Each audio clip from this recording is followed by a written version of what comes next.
Итак, продолжаем нашу эпопею с установкой хакасской клавиатуры. В общем, что тут я еще экспериментировал и наделал.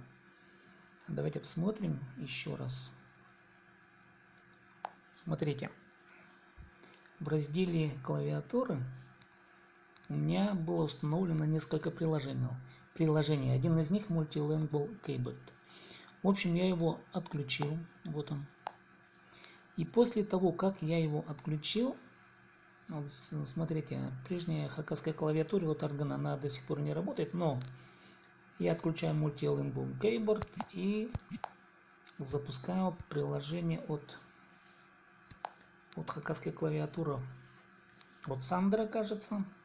И смотрите, тут, в общем, я ставлю AnySoft Keyboard. И дальше смотрим. Попробуем писать. Так, не работает хакасская клавиатура. Теперь далее. Ставим на хакасскую клавиатуру. Появляется вот в этом разделе теперь вот после установки AnySoft Keyboard, после того, как мы его отключили, появляется хакасская клавиатура вот здесь уже. Устанавливаем его и пробуем написать. И вот смотрите, появляется вторая клавиатура. И вот здесь эти буквы, хакасские буквы появляются.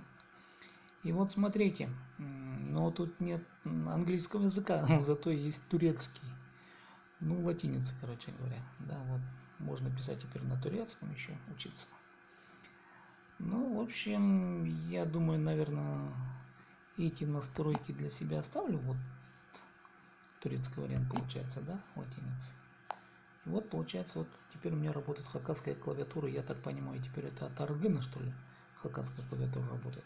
А если я включу вот другую, вторую версию, не вторую версию, а другую клавиатуру, то смотрите, это уже другая клавиатура.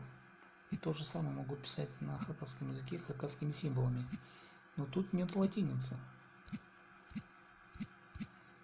В общем, получается у меня теперь в смартфоне, в моем смартфоне две версии хакасской клавиатуры.